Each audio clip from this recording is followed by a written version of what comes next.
They will drain you if you let them. Kindness is a virtue, but when it's misused, when it's thrown around like candy on Halloween, it becomes a weakness. The world doesn't reward you for being nice to everyone. In fact, the more agreeable you are, the more invisible you become. You were not born to be everyone's comfort zone. You were not placed on this earth to please the world at the cost of your own peace. So let that sink in. Because somewhere along the road, society sold you a lie. That if you're nice enough, patient enough, forgiving enough, people will love you, respect you, and treat you right. But they won't. They will take and take and take until there's nothing left of you but a hollow shell of the person you used to be. Nice people finish last, not because being kind is wrong, but because many don't know how to balance kindness with boundaries. Chapter 1 explains how being too nice isn't a virtue when it becomes a trap. Society has conditioned us to believe that if we're just pleasant enough, patient enough, and agreeable enough, we'll be loved and respected. But life doesn't work like that. In reality, when you constantly strive to be the nicest person in the room, people start to overlook you. Your kindness becomes expected, your generosity turns into obligation, and before you know it, you're not respected.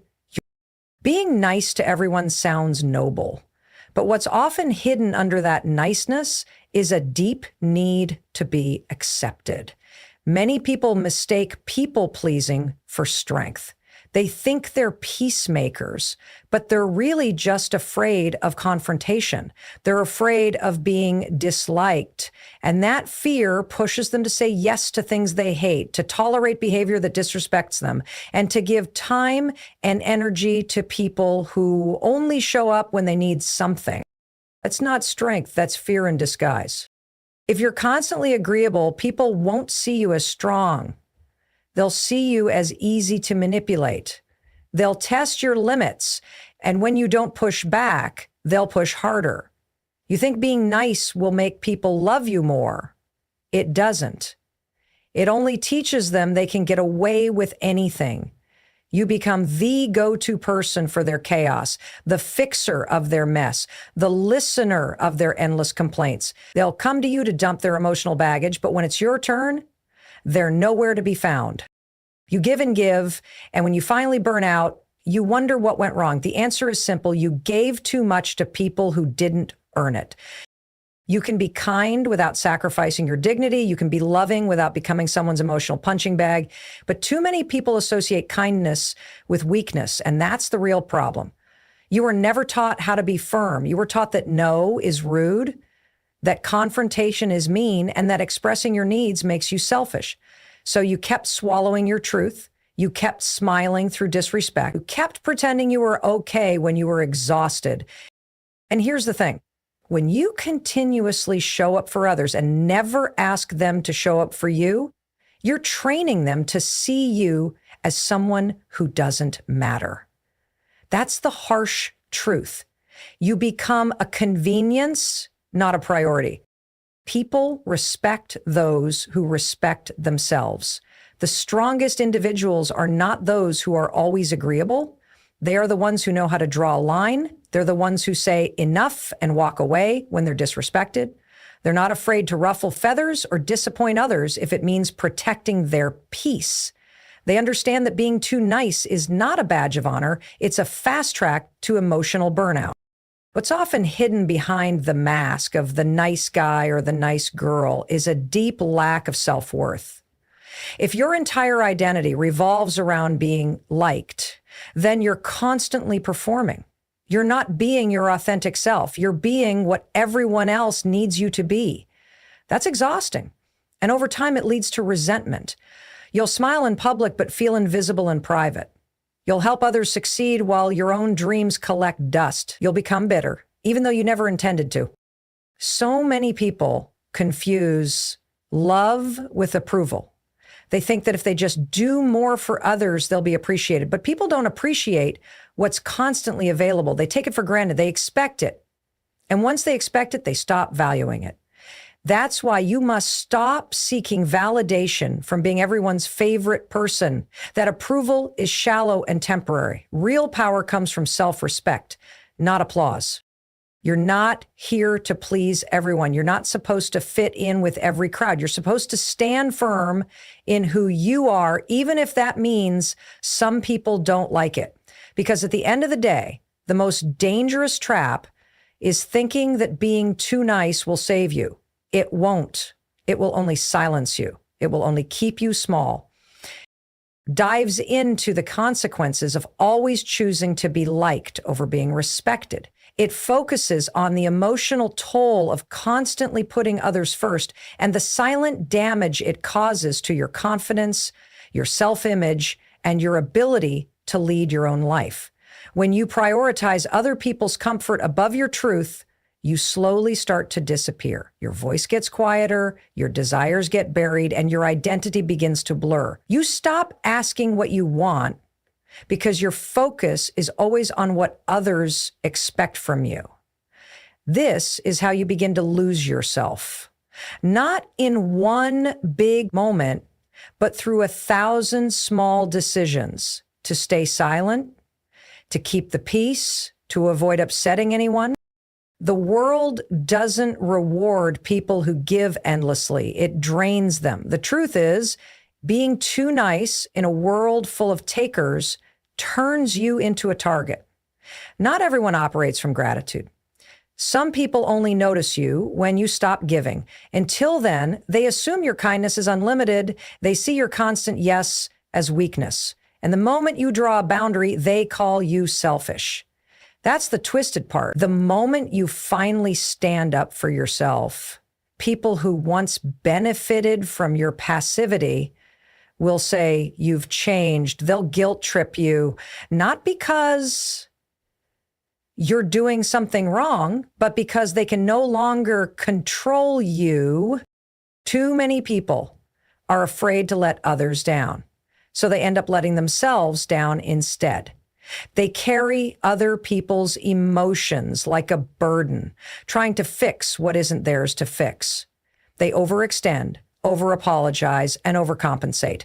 And deep down, they hope that someone will finally notice their efforts and say, "You matter." But that moment rarely comes because the people they're trying to impress are too busy taking. Being too nice becomes a pattern of emotional self-abandonment. You put yourself last, thinking that one day someone will reward you for your sacrifices. But life doesn't work like that. No one values what you don't value in yourself. If you treat your time, energy, and emotions like they're worthless, so will everyone else. You were taught that saying no is rude, that setting boundaries means you don't care. But the truth is, boundaries are love. They're self-respect. They tell the world, I know my worth and I refuse to shrink for your comfort. Being respected means being honest, even when it's uncomfortable. It means standing in your truth, even when people don't like it. And yes, that might make you less popular, but popularity means nothing if you're miserable behind the mask.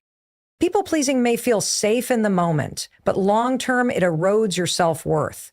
Every time you say yes when you mean no, you're teaching yourself that your feelings don't matter, that your time is disposable, that your needs are negotiable. And eventually this builds a quiet resentment.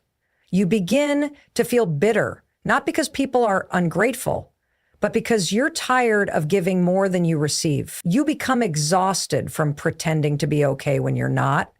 And that inner tension starts to show. You snap at small things, you withdraw. You stop trusting people, not because they changed, but because you finally realized you were never truly seen, you were just useful. This chapter challenges the belief that being liked is the ultimate goal. It breaks down the myth that if you're just nice enough, life will reward you, that if you avoid conflict, you'll live in peace. But real peace doesn't come from avoiding tension. It comes from resolving it. It comes from speaking your truth, setting standards, and refusing to settle for one-sided relationships. Peace is not the absence of noise. It's the presence of clarity. And you only find that clarity when you stop giving everyone unlimited access to your energy. Respect isn't demanded through force. It's earned through alignment. When your words match your actions, when your boundaries are clear, when your self-worth isn't up for negotiation, people learn how to treat you. Some will leave, and that's a gift. Others will rise to meet you, and that's growth. But either way, you stop living a life that's dictated by fear of rejection. You begin to live for something higher, authenticity. And once you taste the freedom that comes from being real, being liked will no longer be enough. Explores the power of boundaries and why saying no is one of the most important skills a person can learn. So many people equate saying no with being rude, selfish, or unkind. But the truth is, every yes you give without meaning it is a step away from your own peace. Most people who struggle with being too nice have a deep discomfort with rejection. They fear that if they turn someone down, they'll lose the relationship, the opportunity, or the approval they've worked so hard to earn. But what they don't realize is that by always saying yes, they're building a life full of things they never wanted, relationships they don't feel safe in, commitments they resent, a reputation that doesn't reflect who they really are, but instead reflects what others want them to be. There's an incredible strength that comes from honoring your time and energy. When you start saying no, you stop being reactive and start becoming intentional. You don't get pulled into other people's chaos. You don't get guilted into doing things that drain you. You begin to shape your life with clarity, not confusion. And for the first time, your actions start aligning with your values. You're no longer operating from obligation. You're moving with purpose. And that shift changes everything. It empowers you to protect what matters and release what doesn't. But learning to say no isn't easy when your identity has been tied to being needed. Many people gain a false sense of worth from being the fixer, the helper, the reliable one. They think that if they're always available, they'll always be loved. But that love is conditional. It's rooted in performance. And the moment they stop performing, they keep saying yes. They keep being the dependable one, even when it's killing them inside. That's not love. That's emotional servitude. And no one was put on this earth to be someone else's emotional servant. There's nothing wrong with being generous, but there is something wrong with sacrificing your sanity to meet other people's expectations. Every healthy relationship, whether romantic, professional, or platonic, requires boundaries. And boundaries are not walls, they're filters. They don't block people out. They simply decide what gets to stay in. They protect your time, your peace, your focus. They teach others that you have limits, and those limits must be respected. Without boundaries, even the best relationships can become toxic. You start doing things out of pressure, not passion. You start agreeing to things just to avoid guilt, not because they align with your spirit. That kind of living slowly drains you until you no longer recognize yourself in the mirror. One of the greatest lies people believe is that being available makes them valuable. But availability without discernment is dangerous. It opens the door for manipulation, for burnout, for exploitation. When people see that you never say no, they begin to assume you never will. They don't ask, they expect. They don't thank you, they take you for granted. You become the backup plan, the safety net, the emotional dump site. And even if you complain about it, nothing changes because you've trained them to believe this is just who you are. The nice one, the helper, the selfless friend. But selflessness without self-respect isn't noble. It's harmful. You weren't born to meet everyone's needs. You were born to live your truth. And sometimes that truth is inconvenient. Sometimes it means disappointing people who expected you to bend. But a strong life requires strong choices. And one of the strongest choices you can make is to stop letting guilt make your decisions. Guilt will tell you that saying no is cruel. It will whisper that you're being ungrateful, selfish, or mean. But guilt is not a guide. It's a leftover emotion from a time when you were taught that love had to be earned through sacrifice. And now it's your job to unlearn that lie. Choosing yourself isn't betrayal, it's healing. It's rewriting the story where your worth is no longer measured by how much you give, but by how boldly you live. Saying no doesn't make you less kind. It makes you more whole. It allows you to give from a full heart, not a depleted one. It frees you from the prison of people pleasing and unlocks the path to peace, power, and real self-respect. Reveals the harsh truth about what happens when you make yourself too emotionally available to everyone. It dissects how people begin to treat you not based on your worth, but based on your accessibility. When you're always there, always willing to listen, always ready to drop everything for others, you unintentionally devalue your presence. What is always available rarely feels special. People start to assume your time is endless, your energy is unshakable, and your loyalty is auto. And slowly, your kindness becomes expected, not appreciated. Your support becomes assumed, not respected. You become the background character in your own life, playing a role that keeps everyone else comfortable while you suffer in silence. Most people don't recognize how being emotionally available without limits becomes a burden. They believe that showing up for others, no matter what, is a sign of strength. But real strength isn't about how much you can carry. It's about knowing when to stop. If you constantly make space for other people's drama, wounds, and chaos, eventually you'll run out of space for yourself. Your goals, your peace, your growth get shoved to the side because you're too busy managing everyone else's storm. You become the emotional sponge for everyone around you, soaking in their pain, their problems, their baggage.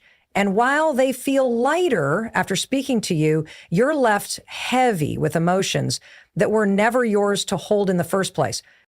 This chapter forces you to reflect on how much of your life has been spent being the emotional safety net for others. How many times have you put your own struggles on hold to help someone who never once asked how you were doing? How often have you silenced your own pain so that someone else could be comfortable expressing theirs? This is where the damage begins. Not because helping is wrong, but because constantly helping without receiving creates imbalance. And imbalance breeds exhaustion, resentment, and emotional collapse. There's a dangerous belief that if you're not always available, people will stop loving you. That's why so many people stay emotionally wide open, even when they're bleeding inside. But the truth is, if someone's love for you is dependent on your availability, that love is conditional. It's rooted in what you can give, not who you are.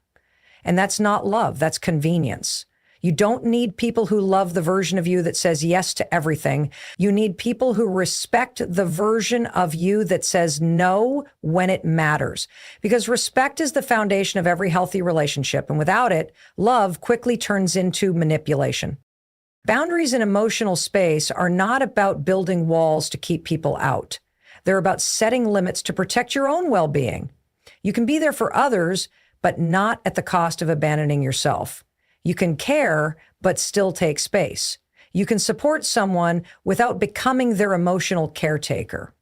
But people who are used to your constant presence might not take it well when you start pulling back. They might call you distant, cold, or selfish. That's okay. Their discomfort is not your responsibility. Growth is often misunderstood by those who benefit from your lack of it. There comes a point when you must stop asking yourself, who needs me? And start asking, what do I need? Because if you're always emotionally available to everyone else, you'll never have the space to heal, grow, or even breathe. You'll constantly be reacting to everyone else's pain while ignoring your own. That's not compassion. That's self-neglect. And the longer you stay in that cycle, the harder it becomes to recognize your own needs as valid. You start to feel guilty for resting, selfish for saying no, and uncomfortable with solitude because you've been trained to believe that your value lies in your usefulness. But true emotional maturity means knowing when to step back. It means realizing that not every emergency is yours to fix. Not every breakdown is yours to absorb. Not every friend, partner, or family member is your responsibility to emotionally babysit. You were not born to carry the weight of everyone else's issues. You were born to live your life with purpose and clarity. And sometimes that means removing yourself from situations that drain you, even if people don't understand it. Your peace is not up for negotiation. And your emotional availability must be earned, not expected. Focuses on the transformation that happens when you finally choose to respect yourself more than the opinions of others. For far too long, many people operate under the belief that their worth is defined by external validation, how others see them, speak about them, treat them. They believe if they can just be nice enough, agreeable enough, patient enough, they'll eventually be seen, loved, and respected. But respect never comes from how much you bend. It comes from how firmly you stand. You teach people how to treat you, not by what you say, but by what you tolerate. When you constantly allow disrespect, when you accept crumbs of attention, when you laugh off insults just to keep things light, you are sending a silent message that your boundaries are flexible and your worth is negotiable. This chapter strips away the illusion that being the bigger person always means staying quiet, avoiding conflict, or taking the high road when someone mistreats you. There's a difference between being mature and being a doormat. Maturity means you understand what's worth your time, but it also means you're not afraid to confront what threatens your peace. Silence isn't always strength. Sometimes it's fear wearing a mask. The fear of being misunderstood, disliked, or rejected often causes people to abandon their own dignity. But that kind of emotional self-betrayal comes with a cost. Every time you ignore disrespect, you chip away at your self-respect. And eventually that quiet pain becomes louder than any conflict you tried to avoid. When you start choosing yourself, everything changes. You begin to walk differently, speak differently, carry yourself differently, not because you're arrogant, but because you've realized that protecting your energy is not a luxury, it's a necessity. You stop chasing people who make you feel like you have to earn their presence. You stop explaining yourself to those who are committed to misunderstanding you. You stop waiting for permission to take up space in a world that benefits when you shrink. And the more you step into your worth, the more the wrong people will fall away. That's not a loss, that's a filter. Life starts revealing who's really there for you and who was just there for what you could give. But this shift isn't easy. The people who are used to your constant kindness might not like this new version of you. They'll say you're different, colder, less fun. They'll accuse you of having an ego, of being selfish, of forgetting where you came from. But what they're really saying is, I don't like that I can't control you anymore. They don't miss you. They miss the version of you who tolerated what they did without consequence. And that realization might sting. You might grieve people who you thought were genuine, only to discover they were only loyal to your lack of boundaries. This chapter encourages you to stop watering dead plants. Stop giving effort, energy, and emotion to people who have already shown they don't value it. You don't need to beg for respect, force appreciation, or explain your worth. You just need to show up for yourself consistently. That means saying no when you need to, walking away when you must, and refusing to play small just to make others comfortable. It means looking in the mirror and knowing that even if nobody claps for you, you're still proud of the person you're becoming. And that version of you, the one who no longer chases approval, is powerful. Because they no longer fear loss. They understand that anything lost in the process of gaining self-respect was never truly meant to stay. They'd rather walk alone in truth than be surrounded in lies. They'd rather have silence than fake harmony. They don't fear loneliness because they've finally become someone they're proud to be alone with. This version of you isn't interested in being liked by everyone. They're interested in living in alignment. And alignment always requires separation from people, habits, and environments that once felt like home, but now feel like cages. Respecting yourself is not just a choice, it's a lifestyle. It affects the way you speak, the way you respond, the way you invest your time. It becomes the silent language that tells the world, this is how I expect to be treated. And once you fully embrace that mindset, you'll notice that your peace becomes unshakable, your standards become non-negotiable, and your life begins to reflect the self-worth you stopped apologizing for. Dives into the liberation that comes when you finally break free from the compulsion to be liked by everyone. It dissects the emotional toll that people-pleasing takes over time and the subtle ways it drains your authenticity. From a young age, many are taught to prioritize harmony, to avoid rocking the boat, to smile when they feel uncomfortable, and to agree even when something feels wrong. Thus, conditioning creates a fear of rejection so powerful that it shapes personalities, relationships, and decisions. The fear of disappointing others becomes so deeply ingrained that it overrides personal truth. You start saying what people want to hear, doing what they expect, and becoming who they need, all while suppressing who you truly are. At first, it feels harmless. Being liked gives a sense of temporary relief. Approval acts like a drug, numbing the discomfort of not belonging to yourself. But with time, that habit steals your identity. You lose touch with your voice. You start second-guessing your instincts. You feel disconnected from your desires. You wear a mask that makes everyone else comfortable, but makes you miserable. And eventually you realize that being liked is not the same as being respected, and it definitely isn't the same as being free.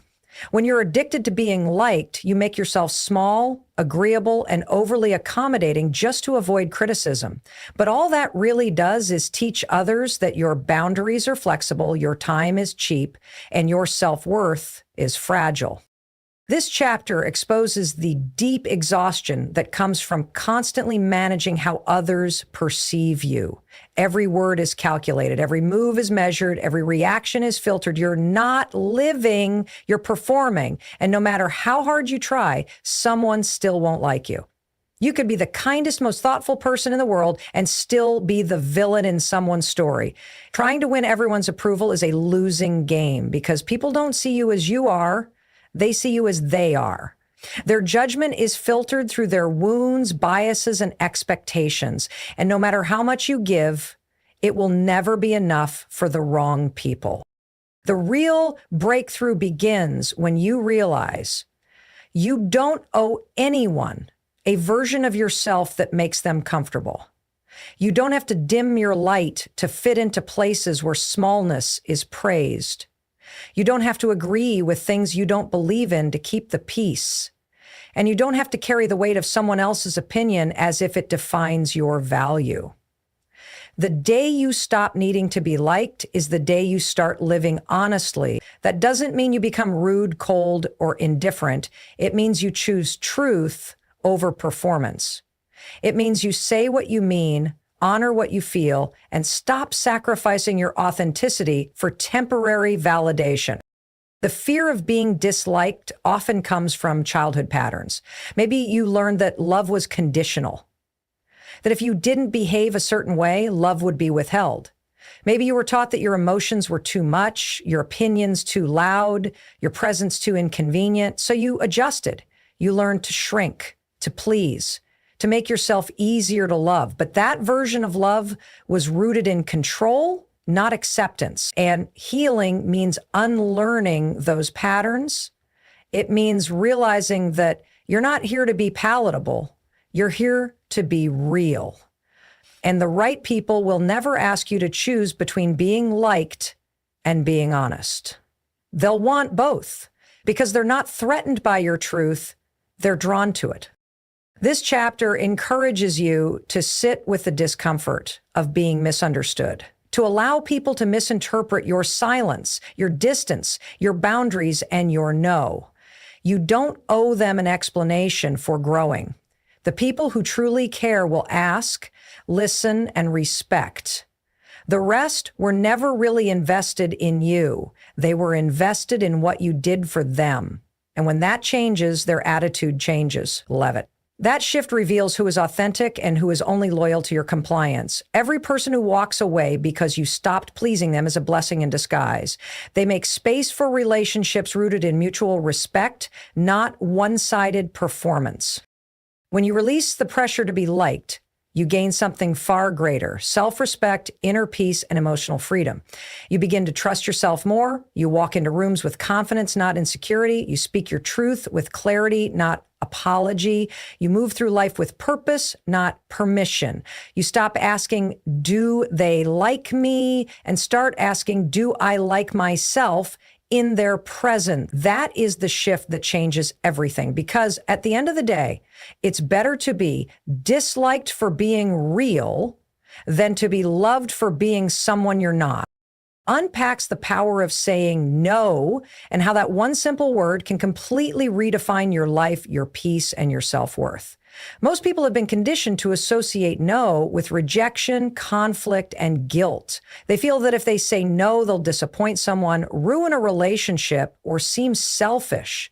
So they say yes out of fear, not out of desire. They agree to plans they don't want, take on responsibilities they can't handle, and sacrifice their comfort to make others happy. And over time, their life becomes cluttered with obligations that don't reflect their heart, their goals, or their capacity. They become overextended, overwhelmed, and emotionally depleted, while the people around them remain unaware of the inner chaos they've created by constantly saying yes. This chapter pushes you to recognize that every yes you say to someone else is a no you're saying to yourself. Every time you accept something you don't want, you abandon something you do need, whether it's your time, energy, or peace of mind. Saying no isn't about being rude or dismissive. It's about choosing alignment over approval. It's about knowing your limits and honoring them unapologetically. You don't owe anyone a yes just to maintain a connection, especially when that connection thrives on your self-neglect. People who truly respect you will respect your boundaries. Those who don't were never interested in you. They were interested in your compliance. The fear of saying no is deeply rooted in a desire to be accepted. It's driven by the belief that your value is tied to how useful or agreeable you are. So you bend, you stretch, you smile when you want to scream. You say yes while your heart is begging you to stop. You betray yourself in small, silent ways every day until it becomes normal. And then one day you look around and realize you're living a life that doesn't even feel like yours. You're surrounded by commitments you never wanted, people you don't relate to, and expectations you never agreed to carry. That's the cost of a yes without boundaries. It slowly erodes your authenticity. The turning point comes when you understand that no is a complete sentence. It doesn't need a reason, a justification, or a sugar-coated excuse. You don't have to explain why you're unavailable, why something doesn't feel right, or why you're choosing yourself this time. Saying no doesn't make you difficult. It makes you clear. It shows you've reached a level of self-respect where your time, energy, and values matter. And that clarity naturally repels those who were only in your life because of your willingness to bend. But it also attracts people who appreciate your strength, your boundaries, and your honesty. This chapter also emphasizes that saying no is not always about others. It's often about you reclaiming control. It's about learning to sit with discomfort rather than running from it.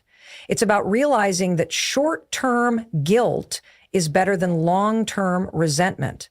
Every time you say yes out of guilt, you plant a seed of bitterness. And that bitterness grows quietly. You start to feel used, unseen, and unappreciated, not because others took advantage, but because you never communicated your limits. Saying no is how you stop that cycle. It's how you protect your emotional landscape from being overrun by everyone else's expectations. The process isn't easy. You'll face pushback. People will challenge your boundaries, especially if they benefited from your lack of them. They'll try to guilt trip you, question your loyalty, and label your no as selfish. But the moment you fold to keep them happy, you confirm that your boundaries are negotiable. And the more negotiable your boundaries are, the more your peace becomes optional to others. You have to be willing to disappoint people in order to honor yourself. Not everyone will like it. Not everyone will understand. But the ones who do, they're your people. They're the ones who love you, not your sacrifices. Saying no also creates space for rest, reflection, creativity, and joy. You begin to reconnect with yourself.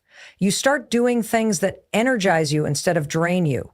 You pursue goals that excite you instead of obligations that exhaust you. You find clarity in your relationships. Some will fade away, others will deepen. But all of it will bring you closer to a life that feels intentional, not reactionary. And as you build that life, you'll find that saying no doesn't just protect your boundaries, it honors your truth. Explores the necessity of embracing discomfort in the process of personal growth and self-respect. Many people spend their entire lives avoiding discomfort, clinging to the illusion that peace and happiness come from maintaining a state of comfort. They seek out what is familiar, safe, and easy because it feels good in the moment. But the truth is, growth never happens in a place of comfort. True transformation requires moving into the unknown, confronting fears, and stepping outside of the environments that have sheltered you from the full depth of your potential. The path to real self-respect is not lined with ease. It is built on challenging, often uncomfortable choices. The chapter reveals how most people avoid the discomfort of speaking up for themselves, setting boundaries, or standing firm in their beliefs because they fear conflict, rejection, or the loss of approval. It shows how people are often willing to sacrifice their own truth in favor of keeping the peace, making everyone around them happy, or avoiding the pain of confrontation. This avoidance becomes a pattern. And over time, the more a person avoids the discomfort of setting boundaries or asserting their needs, the more they lose themselves. They slowly forget what it means to live authentically. And instead, they become people pleasers who shape their actions and decisions around what will make others comfortable rather than what aligns with their own values. However, the chapter emphasizes that real self-respect is built through discomfort. It's in the moments when you choose to speak your truth, even when your voice shakes. It's when you say no to things that drain your energy, even though there is a fear of disappointing others. It's when you walk away from relationships or situations that no longer serve you, even though the uncertainty of the unknown can feel frightening. Each of these decisions forces you to face discomfort head on. But in doing so, you are forging a stronger, more resilient version of yourself.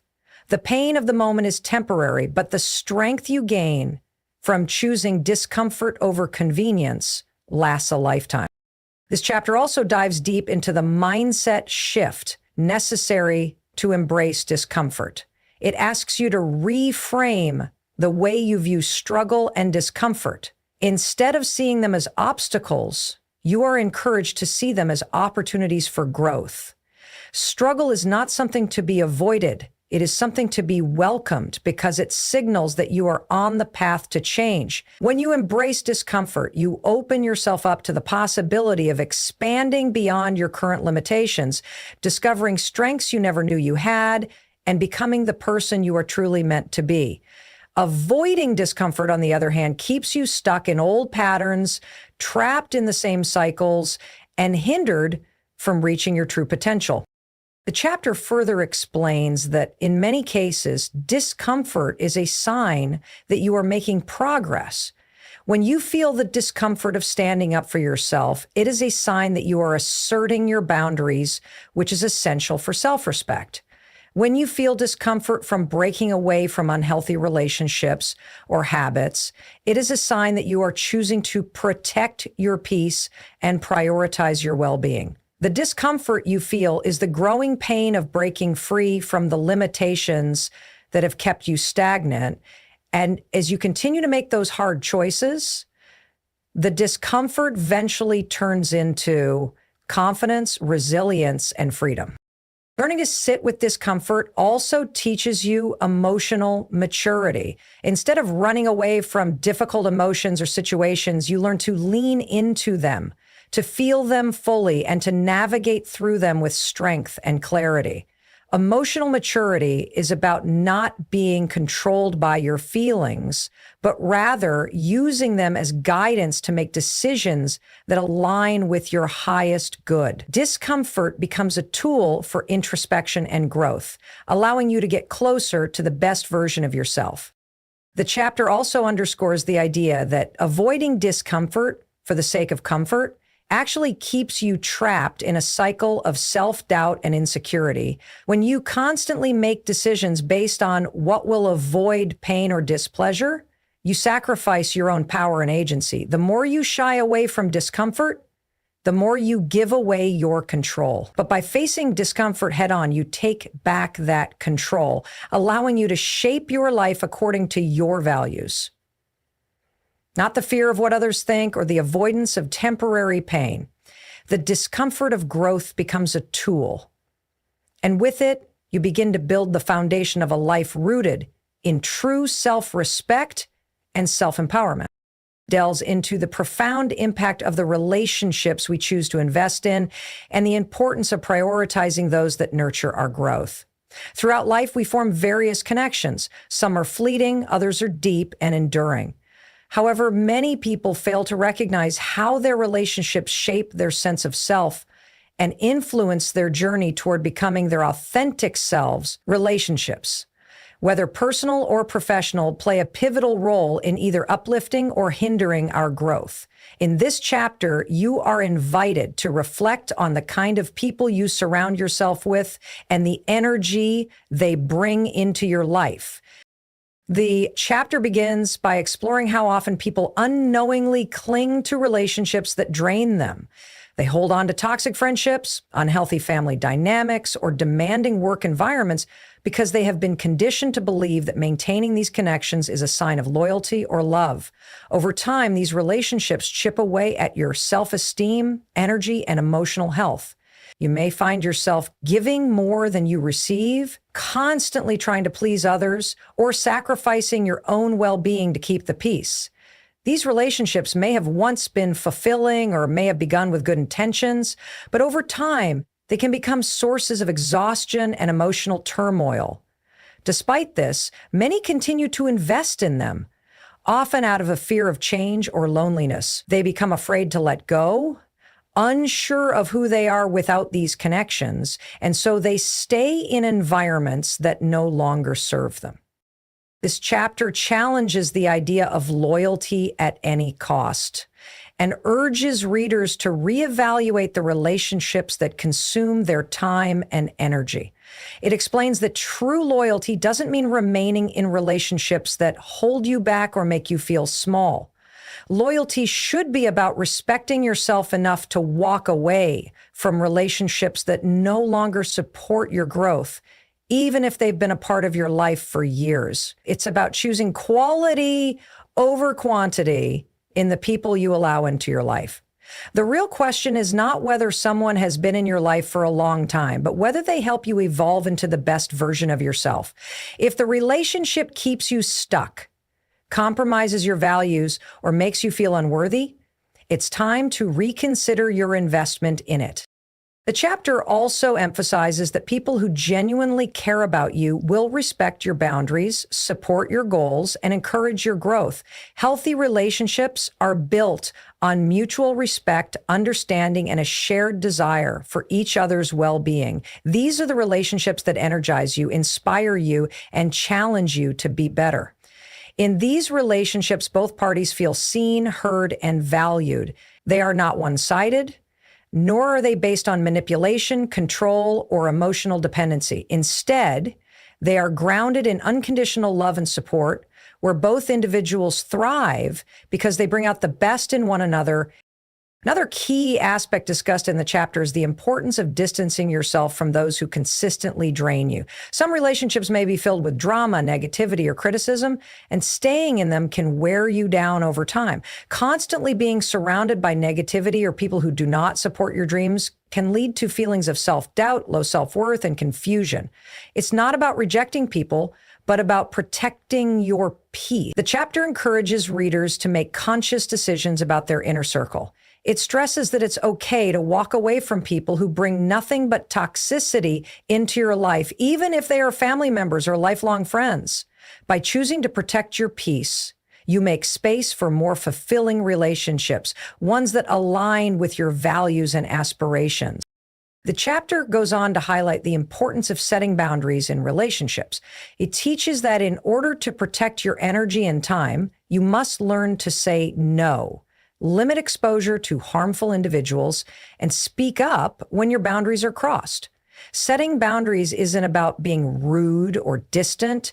It's about showing respect for yourself and the other person. Healthy boundaries allow relationships to be balanced and respectful, fostering an environment where both individuals can grow without the fear of being drained or manipulated. It also empowers you to take control of your life and not let others dictate your emotional state. Lastly, the chapter encourages you to surround yourself with people who encourage your dreams, challenge you to rise to your potential, and celebrate your wins without jealousy or resentment. These are the people who see the best in you and help you see it too. They hold you accountable, help you navigate challenges, and remind you of your strength when you forget it. Building and nurturing these kinds of relationships is essential for personal development, as they create an ecosystem where you can flourish. In choosing the right relationships, you choose a life filled with purpose, connection, and mutual support. These relationships empower you to thrive and contribute positively to the world around you, shaping a life that is aligned with who you truly are. Focuses on the power of embracing solitude and learning to be comfortable in your own company. In a world that often values constant interaction and external validation, the idea of spending time alone can seem foreign or even intimidating. People tend to seek distractions or rely on others to fill the emptiness they may feel inside, believing that solitude equals loneliness. However, this chapter reveals the truth that solitude is a profound tool for self-discovery, healing, and growth. It invites readers to redefine the way they view being alone, not as a negative experience, but as an essential part of cultivating inner peace, clarity, and personal empowerment. The chapter begins by addressing the deep discomfort many feel when they are alone with their thoughts. In a society that encourages constant noise, activity, and external connections, silence can feel uncomfortable or even painful. People often avoid spending time alone because it forces them to confront their true selves, their fears, insecurities, and unresolved emotions. The distractions of social media, relationships, and constant busyness allow people to avoid facing the truth of who they are and what they truly need. Yet, by running away from solitude, they miss the opportunity to truly understand themselves and their desires. It is in the stillness of solitude that clarity emerges and the noise of the world falls away, allowing you to connect with your deepest thoughts, feelings, and ambitions. This chapter emphasizes the importance of developing a healthy relationship with solitude. It is in these quiet moments that you can recharge, reflect, and reconnect with your inner self. Solitude provides the space to process your emotions, to heal from past wounds, and to understand your true needs and desires. By being comfortable alone, you can start to break free from the patterns of codependency, people-pleasing, and seeking validation from others. Solitude is not about isolation or detachment from the world, but about finding inner peace and strength that comes from within. It is a powerful tool for creating the emotional independence needed to live authentically and confidently. The chapter also explores how solitude fosters self-reflection. When you spend time alone, you have the opportunity to pause and assess your life from a place of clarity. You can evaluate your goals, your values, and the direction you want to move in. This self-awareness is crucial for making conscious decisions that align with your true self, rather than being influenced by the opinions or expectations of others. Through solitude, you gain a better understanding of what truly matters to you, which allows you to live a life that is more purposeful and intentional. It is also during these moments of reflection that you can tap into your creativity and intuition, making decisions that resonate with your authentic desires. The chapter discusses the healing power of solitude. For many, the external noise of the world and the demands of relationships can create emotional exhaustion. Solitude offers a reprieve from this overstimulation, allowing you to restore your mental and emotional energy. It provides a safe space to grieve, process trauma, and work through personal struggles without the judgment or influence of others. By giving yourself permission to be alone with your emotions, you give yourself the opportunity to heal and to release negative patterns that may have been holding you back. Solitude helps you rebuild your emotional strength and resilience, enabling you to face life's challenges with a greater sense of clarity and peace. The chapter also emphasizes the importance of learning to enjoy your own company. Many people fear that being alone means being unloved or unworthy. They feel that they need others to validate their existence. However, when you learn to love yourself in solitude, you build a foundation of self-worth that is not dependent on external factors.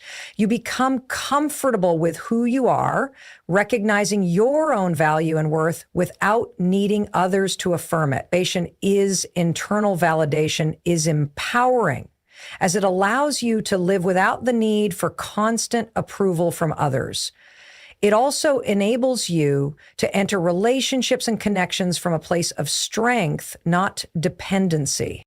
In addition, the chapter highlights how solitude can be a powerful catalyst for personal growth. When you are alone, you are free from distractions and external opinions, giving you the space to explore your true passions, interests, and purpose. It is in solitude that you can discover your own voice, your own desires, and your own direction in life. Rather than being influenced by the expectations of others, you are able to chart your own path, driven by your own unique vision. Solitude enables you to focus on your personal development, to invest in your growth, and to become the best version of yourself. By embracing solitude, the chapter concludes, you learn to cultivate a deep sense of self-reliance and inner peace. You realize that being alone doesn't mean being lonely. It means being whole and complete within yourself. Solitude becomes a source of strength where you can recharge, reflect, heal, and grow. Through this process, you build a strong sense of self-worth and personal empowerment that allows you to navigate the world confidently and authentically. The ability to be comfortable in your own company becomes a transformative force in your life, empowering you to live with purpose, clarity, and an unwavering sense of self-respect.